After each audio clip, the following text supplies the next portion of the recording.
الحمدللہ رب العالمین والصلاة والسلام علی سید الانبیاء والمرسلین اللہم صلی علی سیدنا و مولانا محمد وعلی آلہ واصحابہ وبارک وسلم وصلی علیہ۔ دنیا کے تمام دیکھنے والوں کو، تمام چاہنے والوں کو، تمام پیار کرنے والوں کو، اور جہاں جہاں تک اس وقت میری آواز کو سنا اور مجھے دیکھا جا رہا ہے، جنید اقبال کی جانب سے انتہائی محبت کے ساتھ السلام علیکم۔ ایک بار پھر ناظرین، آپ کو پر نور صبح نور کے ساتھ میں دل کی عطا گہرائیوں سے خوش آمدید کہتا ہوں، اور آئیے بلا توقف چلیں حضرت ابو انیس محمد برکت علی علیہ رحمہ کی تالیف اسماء النبی کریم صلی اللہ علیہ وآلہ وسلم سے رسول اللہ صلی اللہ علیہ وآلہ وسلم کا ایک اسم مبارک پڑھنے اور سننے کی سعادت حاصل کرتے ہیں۔ سیدنا المخبر الغیب صلی اللہ علیہ وآلہ وسلم، ہمارے سردار، غیب کی خبریں دینے والے، درود و سلام بھیجے اللہ صلی اللہ علیہ وآلہ وسلم پر، آپ صلی اللہ علیہ وآلہ وسلم کی آل پاک پر اور صحابہ کرام رضوان اللہ تعالیٰ علیہم اجمعین پر۔ روایت میں ہے کہ حضور نبی کریم صلی اللہ علیہ وسلم نے ارشاد فرمایا کہ جو عورت بغیر کسی عذر کے شوہر سے طلاق کا مطالبہ کرے اس پر جنت کی خوشبو حرام ہے۔ ناظرین، آج کا پروگرام آپ کا پروگرام ہے، آپ سے براہ راست تعلق رکھتا ہے، یعنی طلاق کے احکام اور مسائل پر آج گفتگو کریں گے۔ ذہن میں رکھیے، پہلے وقتوں میں جب کسی خاندان میں طلاق کا مسئلہ اٹھتا تھا نا، تو پورا کا پورا خاندان اور برادری جو ہے وہ ہل کر رہ جایا کرتی تھی، یعنی گھر کے بڑے اور خاندان والے مل کر کسی نہ کسی طرح نباہ کرانے کی کوشش کرتے تھے۔ مگر اب صورتحال صاحب بالکل یہ 2023 میں مختلف ہو چکی ہے کہ اب مصالحت کا وہ جو خاندانی کلچر ہوتا تھا وہ بھی ختم ہوتا جا رہا ہے، اور میاں بیوی میں ٹالرنس بھی ختم ہو گیا، اور پوری نسلوں کے فیصلے جو ہے وہ لمحے کے اندر ہو جایا کرتے ہیں۔ ناظرین کرام، کبھی آپ نے یہ سوچا ہے کہ ہم اپنے بچوں کی شادی کرتے وقت لاکھوں کروڑوں روپے خرچ تو کرتے ہیں، مہینوں پہلے ہم اس کی باقاعدہ پلاننگ بھی کیا کرتے ہیں، فرنیچر کس برانڈ کا ہوگا، روم کی جو ہے انٹیریئر ڈیکوریشن ہے وہ کس سے ہم کروائیں گے، ایون باتھ روم کی سینیٹری کہاں سے آئے گی، جہیز میں کیا کیا دیا جائے گا، کپڑے کون سے برانڈ کے ہوں گے، شوز کون سے برانڈ کے ہوں گے، میک اپ کون سے برانڈ کا ہوگا، برائڈل سوٹ کہاں سے بنے گا، غرارہ شرارہ جو ہے وہ کس برانڈ کا ہوگا، جولری جو ہے اس کا انتظام کہاں سے ہوگا، کس ڈیزائن کی کس برانڈ کی جولری ہم لیں گے، تقاریب کتنی ہوں گی، کون کون سے سوٹ تقاریب میں پہنے جائیں گے، کلر تھیمز بنیادی طور پہ کیا ہوں گی، مہندی، مایوں، اوپٹن، بلکہ مہندی اب تو شیندی بھی ہونے لگی ہے، مہندی، شیندی، مایوں، اوپٹن، برائڈل شاور کو کیسے کیا جائے گا، ڈانس کون سے گانوں کے اوپر کیا جائے گا، کپڑوں کی تھیم کون سی ہوگی، دلہن کب ناچے گی، فلور پر کب آئے گی، اس کی انٹری کب ہوگی، اس طرح دولہا جو ہے کپڑا کون سے پہنے گا، برانڈ کون سا ہوگا، دولہے کے شوز کس برانڈ کے ہوں گے، دیگر جتنے بھی فنکشنز ہوں گے اس میں دولہا کیا کیا پہنے گا، پھر تقاریب کی لوکیشنز کیا ہوں گی، مینیو کیا ہوگا، کتنی ڈشز رکھی جائیں گی، مہمان کون سے آئیں گے، کن کن کو نہیں بلایا جائے گا، دولہا دلہن کی انٹری کس فلمی گانے کے اوپر ہوگی، فوٹو سیشن کس طرح سے ہوگا۔ غرض آپ ان باتوں کو صاحب پھیلاتے چلے جائیے، ان فضولیات کی کوئی انتہا نہیں ہے، مگر اس پورے معاملے کے اندر ناظرین جو فیکٹر سب سے زیادہ مسنگ ہے وہ ہے صاحب وہ تربیت جو اسلام کی روشنی میں لڑکا اور لڑکی کو گھر بسانے، رشتوں کو نبھانے اور رشتوں کو نبھانے کے حوالے سے دی جانی چاہیے، وہی ہم ناظرین نہیں دیا کرتے، باقی ہم سب کچھ کر دیا کرتے ہیں، یعنی ہم اپنی دانش میں وہ کچھ کرتے ہیں جو ہم بہتر سمجھتے ہیں، کیونکہ ہماری ساری توجہ ناظرین ان کاموں پر ہوتی ہے جن کی اصل نہیں ہے، اور وہ کام وہ تربیت گھر بسانے کے جو کام ہوا کرتے ہیں بنیادی طور پہ ناظرین اس کو ہم کرنے کی کوشش نہیں کرتے۔ نتیجہ یہ نکلتا ہے صاحب کہ طلاق کی صورت میں جو ہے ایک بات ہمارے سامنے آتی ہے، لاکھوں کروڑوں روپیہ خرچ کرنے کے باوجود چند دنوں کے اندر وہ چیپٹر مکمل طور پہ بند ہوتا ہے، یعنی کلوز ہو جاتا ہے۔ یاد رکھیے ناظرین، میاں بیوی کے مابین تفریق اور جدائی اللہ کے نزدیک انتہائی ناپسندیدہ ترین فعل ہے، یعنی حدیث پاک میں آتا ہے کہ طلاق حلال کاموں میں اللہ کے نزدیک سب سے زیادہ ناپسندیدہ ترین کام ہے۔ ایسے ہی ناظرین خلا کے بارے میں آتا ہے کہ جس عورت نے اپنے شوہر سے بغیر کسی شدید ضرورت کے طلاق کا مطالبہ کیا اس پر جنت کی خوشبو حرام ہے۔ آج کورٹس میں لائن لگی ہوئی ہے صاحب، لوگ خلا لے رہے ہیں، عورتیں خلا لے رہی ہیں اور کوئی وجہ نہیں ہے، یعنی طلاق یہ جو تین الفاظ ہیں صاحب، آپ سمجھتے ہیں کہ اس کی اہمیت کیا ہے؟ جب مرد کی زبان سے نکلتے نا تو ایسے لگتا ہے کہ انگار کی صورت میں جو ہے عورت کے اوپر برستے ہیں، یعنی عورت کو مکمل طور پہ جلا کے بھسم کر دیا کرتے ہیں کہ ایک لفظ کے اثرات اتنے بھیانک ہیں کہ اس کی لپیٹ میں صرف دو لوگ نہیں آتے، دو خاندان نہیں آتے، بلکہ یہ آگے نسلوں کو جو ہے یہ طلاق کا لفظ جلا کے بھسم کر دیا کرتا ہے، یعنی انہیں احساس کمتری میں مبتلا کر دیا کرتا ہے، نفسیاتی عوارض کے اندر مبتلا کر دیا کرتا ہے۔ ایک لمحے کا غلط فیصلہ نسلوں پر محیط ہوتا ہے، پھر پچھتاوے کے علاوہ ناظرین اور کچھ باقی نہیں رہتا۔ وہ جو معصوم سے پھول جیسے چہرے ہوا کرتے ہیں، وہ بیچارے سوچتے رہ جاتے ہیں کہ ہمارے ماں باپ نے کیا کر لیا۔ ایک وقت آتا ہے کہ میاں بیوی کو اس بات کا احساس ہوتا ہے کہ ہم نے غلط فیصلہ کر لیا، لیکن پرابلم کیا ہے صاحب، زندگی کے اندر کوئی ریوائنڈ کا بٹن نہیں ہوتا۔ ونس آپ پلے ہو گئے، یا تو اسٹاپ ہو سکتے ہیں یا فاسٹ فارورڈ ہو سکتے ہیں، لیکن ریوائنڈ کا بٹن نہیں ہوتا ناظرین۔ مگر بات یہی ہے کہ جب سب کچھ ہو جاتا ہے، تباہ ہو جاتا ہے سب کچھ، اس کے بعد کیا ہوتا ہے کہ ہم پھر یہ سمجھتے ہیں کہ صاحب اب ہمیں بہتری کی طرف جانا چاہیے، لیکن نتیجہ یہ نکلتا ہے کہ بہتری ہو نہیں سکتی۔ حلال کاموں میں وہ کام جو اللہ کے نزدیک سب سے زیادہ ناپسندیدہ ہے، شیطان کے نزدیک سب سے زیادہ پسندیدہ ہے، جس کی وجہ سے عرش الہی کانپتا ہے، وہ کوئی اور کام نہیں ہے بلکہ طلاق ہے۔ اور آج طلاق ناظرین ہماری سوسائٹی کے اندر کینسر بن چکا ہے۔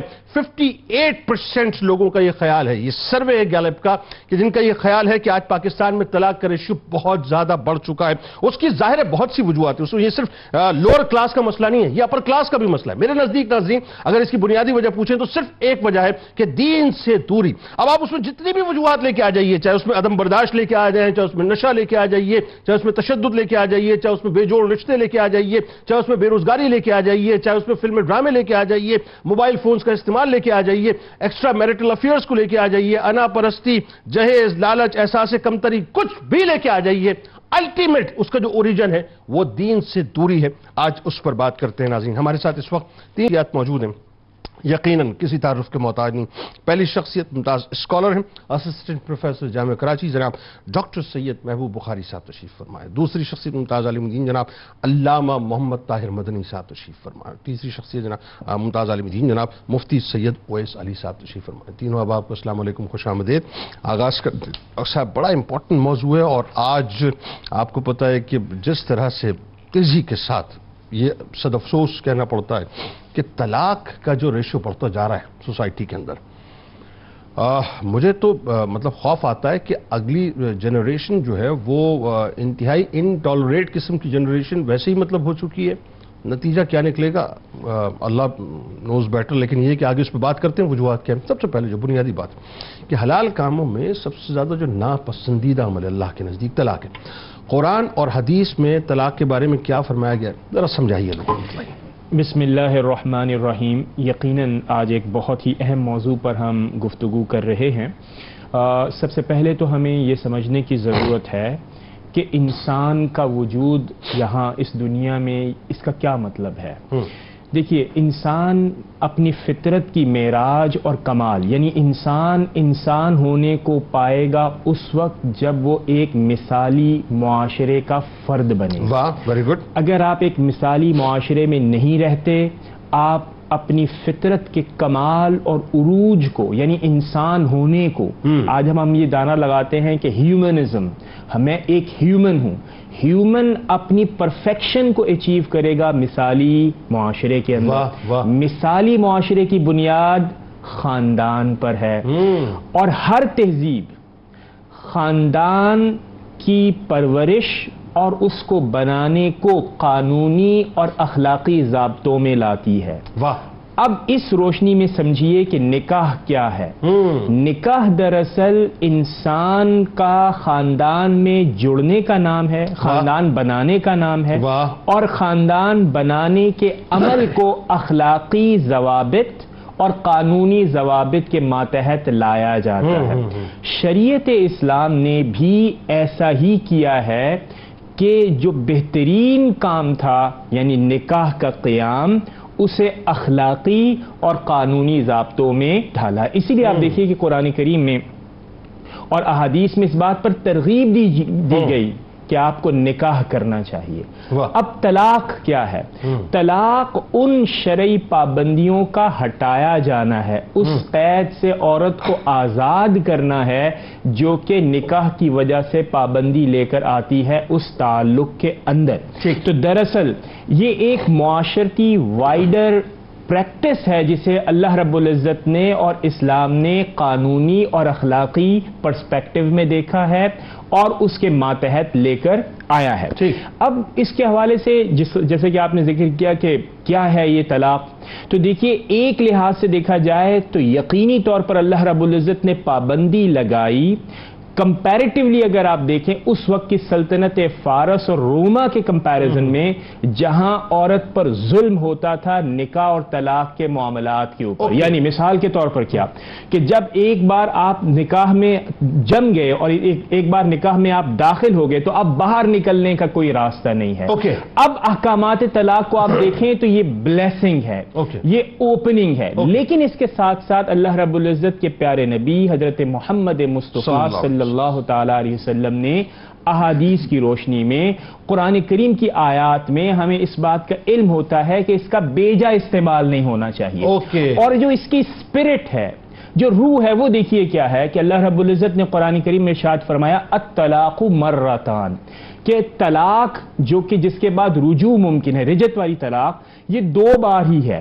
پھر آپ آگے والے الفاظ پر غور کیجیے اور دیکھیے کیا ہے, فرمایا فَإِمْسَاكُمْ بِمَعْرُوفٍ, کہ اگر غور و خوض کے بعد طلاق آپ نے دے دی, غور و خوض کے بعد اب آپ رکھنا چاہ رہے ہیں تو کیسے رکھیں گے؟ معروف, ایک اچھے, ایک ریسپیکٹیبل, ایک ڈگنیٹی کے ساتھ رکھیں گے. او تسریح باحسان, یا پھر اگر آپ نے چھوڑنا ہے تو نیکی کے ساتھ, احسان کے ساتھ, خوبصورتی اور حسن سلوک کے ساتھ چھوڑیں گے. مطلب کیا ہوا؟ مطلب یہ ہوا کہ یہ تمام اس زمانے کی جو تہذیبیں اور روایات تھیں اس کے اوپر کاری ضرب تھی کہ خواتین کے ساتھ اللہ رب العزت کا نام لے کر آپ نکاح میں داخل ہوتے ہیں, وہی قانون کے آپ پابند ہیں جیسے کہ اللہ رب العزت نے ارشاد فرمایا اور حضور اکرم صلی اللہ تعالی علیہ وسلم نے ارشاد فرمایا.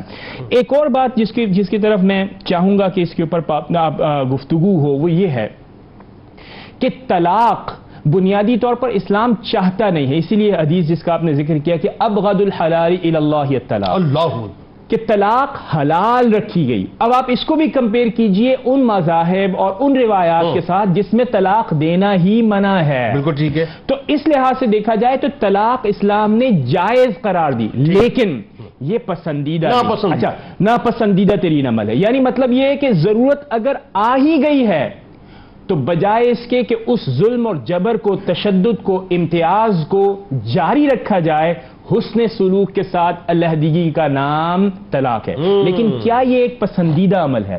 کیا معاشرے ایسے پنپ سکتے ہیں جس میں طلاق بلا کسی وجہ کے, یا جیسے کہ آپ نے اپنے ابتدائیے میں ذکر کیا کہ اسٹیٹس کو, کہ سمبل کو رکھنے کے لیے, یا مثال کے طور پر یعنی بے صبری اور یعنی جسے آپ یہ کہہ سکتے ہیں خاندانی تشخص کو قائم رکھنے کے لیے, تو اسلام نے اس کی سختی سے تردید کی ہے. تو اپنی گفتگو کو میں دوبارہ سمرائز کر کے یہ کہوں گا کہ طلاق اسلام میں ایک اخلاقی اور قانونی ضابطہ ہے تاکہ ان لوگوں کو کنٹرول کیا جا سکے جو نکاح کو ایکسپلائٹ کرتے ہیں. دوسری بات, یہ اخلاقی چونکہ ضابطہ ہے لہذا اس کی کچھ شرائط ہیں جس کے بعد آپ کو وہ طلاق دینی چاہیے. لیکن بنیادی اوورآل مقصد اسلامی معاشرت کا اور ہر کسی بہترین تہذیب کا یہی ہے کہ خاندانوں کو بڑھایا جائے, نکاح کی حوصلہ افزائی کی جائے اور طلاق کو کم سے کم کیا جائے. یہ وہ آئیڈیل ہے, یہ وہ مثالی معاشرہ ہے جس کی طرف ہمیں جانا چاہیے. بالکل ٹھیک. بلکہ یہ آپ کی بات سے مجھے ایک ذہن میں میرے بات بھی آ گئی اور میں آگے جا کے اس پہ گفتگو کرتا ہوں کہ یہ تو طلاق کا معاملہ تو اپنی جگہ ہے نا, اس میں ایک بہت بڑا معاملہ خلا کا ہے. اور یہ ظاہر ہے جو لوگ مجھے اس وقت سن رہے ہیں وہ ریلیٹ کر پائیں گے اس بات کو. خدا نہ خواستہ خاکم بدین اگر کسی کے گھر کا یہ معاملہ ہے, مطلب ایک عورت جو ہے وہ اپنا بغیر کسی وجہ کے کورٹ میں جا کے جو ہے دعویٰ کر دیتی ہے اور شوہر پیش نہیں ہوتا اور جج جو ہے ڈیسیژن دے دیتا ہے کہ جی مطلب خلا ہو گئے, تو اس صورت میں یہ ایک بہت بڑا مسئلہ معاشرے کا, اور یہ ڈیبیٹیبل بھی ہے اور اس پہ کئی علماء کا کلام بھی ہے. میں اس پہ گفتگو آگے جا کے کرتا ہوں, لیکن اس سے پہلے ذرا یہ بتائیے, اگر گھر ٹوٹیں گے, لیٹ سپوز خدا نہ خواستہ کسی اس وقت کوئی بھی دیکھ رہا اور کسی کے گھر ٹوٹیں گے, اگر اس وقت نوبت آ چکی ہے اور وہ آپ کے پروگرام میں اس وقت آپ کے ساتھ شریک ہے اور بات طلاق تک جو ہے پہنچ چکی ہے, تو اس صورت میں میاں یا بیوی جو اس وقت آپ کو دیکھ رہے ہیں ان کو کیا کرنا چاہیے؟ ایک بات, اور اگین وہی بات, خاندان کے جو بڑے ہوتے ہیں اگر وہ بھی اس وقت ریلیٹ کر پائیں اپنے آپ کو, تو ان کا بنیادی طور پہ کردار جو ہے وہ کیا ہونا چاہیے؟ گو کہ ہمیں ماضی میں وہ کردار بڑا مستحکم نظر آتا تھا کہ گھر کے بڑے فوراً کان مروڑ دیا کرتے تھے. بتائیے ذرا. اعوذ باللہ من الشیطان الرجیم, بسم اللہ الرحمن الرحیم. جن کے ذہن میں طلاق کے حوالے سے خیال آ رہا ہے وہ بعض اوقات طلاق کے بعد آنے والے جو سخت ترین نقصانات ہیں ان سے ناآشنا ہوتے ہیں اور ان کی پہلے اس طرح سے ذہن سازی نہیں کی گئی ہوتی کہ یہ لفظ بولنا تو بڑا آسان ہے، ایک ہی جملے میں 3 دفعہ طلاق کا لفظ، اور باقاعدہ اس طرح کی کیمپین بھی کی جاتی ہے کہ ایک ہی ساتھ 3 دفعہ دے دیں، تو اس کے نقصانات کا اندازہ نہیں ہوتا، نتیجہ یہ نکلتا ہے کہ چھوٹی چھوٹی وجوہات کی بنا پر طلاق کی نوبت آ جاتی ہے۔ ایسے میاں بیوی کے لیے اللہ تبارک و تعالیٰ نے قرآن مجید میں یہ آیت نازل فرمائی۔ اللہ تعالیٰ ارشاد فرماتا ہے وَعَاشِرُوهُنَّ بِالْمَعْرُوفِ، اور ان عورتوں کے ساتھ اچھائی کے ساتھ زندگی گزر بسر کرو۔ فَإِن كَرِهْتُمُوهُنَّ، پس اگر تم ان عورتوں کو ناپسند کرتے ہو، فَعَسَىٰ أَن تَكْرَهُوا شَيْئًا وَيَجْعَلَ اللَّهُ فِيهِ خَيْرًا كَثِيرًا، تو یہ ہو سکتا ہے کہ تم کسی چیز کو ناپسند کرو اور اللہ اسی چیز میں خیر کثیر پیدا فرما دے۔ کیا کہہ رہے ہیں؟ سبحان اللہ۔ یعنی جس پرسپیکٹو سے تم اسے خراب سمجھ رہے ہو سکتا ہے اللہ تبارک و تعالیٰ اس میں خیر کثیر پیدا فرما دے۔ تو یہ غور کرنا چاہیے کہ اگر بیوی مجھے ناپسند ہے تو پسند آنے والی بھی بے شمار چیزیں ہیں بیوی کے اندر۔ مکھی کا کردار ادا نہیں کرنا چاہیے کہ 100 اچھائیوں کو چھوڑ کر 10 برائیوں کی طرف اس کی توجہ ہو، اور ہماری توجہ جو ہے برائیوں کی ہی طرف ہوتی ہے۔ اور یہ حدیث پاک بھی ہے، حضور علیہ الصلوۃ والسلام نے ارشاد فرمایا کہ تم میں سے کوئی اپنی بیوی سے نفرت نہ کرے، اس میں اگر ایک برائی ہے تو ایک اچھائی بھی ہوگی۔ تو اچھائیوں کی طرف غور کریں گے تو یہ طلاق کی طرف نوبت انسان کی نہیں جائے گی۔ اسی طرح آقا اور یہ نصیحت عورت کے لیے بھی ہے، عورت کے لیے بھی ہے کہ اچھائیوں کی طرف نظر ہونی چاہیے۔ کوئی بھی انسان پرفیکٹ نہیں ہوتا، انبیاء علیہم السلام کی ذات معصوم عن الخطا ہے، باقی ہم جیسے نوجوان میاں ہو چاہے بیوی ہو، خطائیں سب میں ہوں گی، بے خطا شوہر اور بے خطا بیوی کسی کو بھی نہیں مل سکتی، اس حوالے سے غور کرنا چاہیے۔ اسی طرح آقا کریم علیہ الصلوۃ والسلام نے یہ ارشاد فرمایا کہ خواتین کے ساتھ اچھائی کی میں تمہیں وصیت کرتا ہوں، اسے قبول کر لو، اور آگے ارشاد فرمایا کہ عورت پسلی سے پیدا کی گئی ہے، اگر تم اسے سیدھا کرنے کی کوشش کرو گے تو توڑ بیٹھو گے۔ یہ بخاری اور مسلم کی متفق علیہ حدیث ہے۔ اگر سیدھا کرنے کی کوشش کرو گے تو ٹوٹ جائے گی، اور اگر ایسے ہی رہنے دو گے تو یہ ٹیڑھی رہے گی، تو اس کے ساتھ اچھائی کے ساتھ سلوک کرو۔ کیا یہ الفاظ بھی آگے ہیں کہ سیدھا کرنے کا مطلب جو ٹوٹنے کا مطلب طلاق ہے؟ نہیں، حدیث میں تو یہ الفاظ نہیں ہیں، لیکن یہی ہے، نتیجہ یہی ہے کہ جب بالکل پرفیکشن کی طرف انسان جانے کی کوشش کرتا ہے کہ چائے کبھی ٹھنڈی نہیں ہونی چاہیے، نمک کبھی تیز نہیں ہونا چاہیے، کپڑوں میں سلوٹیں کبھی بھی نہیں ہونی چاہیے، اگر یہ 100% پرفیکشن چاہیے تو پھر رشتہ توڑنے کی طرف انسان جائے گا۔ اس حوالے سے غور کرنا چاہیے۔ اسی طرح عورت بھی غور کرے کہ شوہر کی وجہ سے ہزاروں نعمتیں اسے مل رہی ہیں۔ حدیث پاک میں ہے کہ حضور علیہ الصلوۃ والسلام نے عورت کی نفسیات کو بتایا کہ تم اس کے ساتھ 100 احسانات کرو، ایک مرتبہ کبھی کمی ہو جائے تو بیوی کہے گی تو نے میرے ساتھ کیا ہی کیا ہے۔ یہ عورت کی نفسیات ہے، اس حوالے سے غور کرنا چاہیے کہ کبھی اگر یہ جملہ نکل بھی جاتا ہے لیکن ہزاروں قسم کی نعمتیں ہیں جو شوہر سے حاصل ہونے والی ہیں۔ چھوٹی چھوٹی باتوں پر طلاق کا مطالبہ کرنا اور رشتے کو ختم کرنے کے لیے ایڑی چوٹی کا زور لگانا، یہ ان عورتوں سے جا کے پوچھیں جنہوں نے زبردستی طلاق لے لی اور اب 10-10 سال سے گھر میں پڑی ہوئی ہیں، اور ماں باپ کی نظر بھی ان کی طرف اس طرح پڑتی ہے کہ یہ بوجھ کہاں بہت اچھی باتیں کر رہے ہیں، بہت اچھی باتیں کر رہے ہیں، جاری رکھیں۔ اس حوالے سے غور کرنا چاہیے۔ اسی طرح یہ جو غصے کے اندر اور چند ڈائیلاگز کے تبادلے کے بعد اچانک جو طلاق کا جو ڈائیلاگ بول دیا جاتا ہے، اس حوالے سے غور کرنا چاہیے۔ شوہروں کو خاص طور پر سمجھنا چاہیے کہ یہ طلاق ایسا نہیں ہے کہ آپ نے بالکل ہائپر ہو کے جملے ادا کر دیے، یہ تحمل، غور و فکر اور مشاورت کے بعد کیا جانے والا عمل ہے۔ غصہ اگر آ رہا ہے اور آپ کو بہت دل کر رہا ہے کہ ابھی 100% جسٹیفائیڈ ہے میرا طلاق دینا، خدا را خاموش ہو جائیں، کبھی بھی طلاق نہ دیں۔ اس میں لوگ جسٹیفائی کرتے ہیں اپنے آپ کو، میں نے تو غصے میں دی، بابا غصے میں تو چائے کے کپ تھوڑی دی جاتی ہے، غصے میں طلاق واقع ہو جاتی ہے۔ بہت سارے شوہروں کو ہم نے روتے ہوئے دیکھا ہے کہ وہ کہتے ہیں کہ اگر ہم ایک دن انتظار کر لیتے تو ہم کبھی بھی طلاق نہ دیتے، یعنی اس وقت جو انسٹنٹلی جملے نکل رہے ہیں وہ طلاق کی طرف لے کر چلے جاتے ہیں، اس وقت خاموش۔ اور بیوی جلے پہ نمک چھڑکنے کا کام کر رہی ہوتی ہے، مطالبہ کرتی ہے 2 طلاق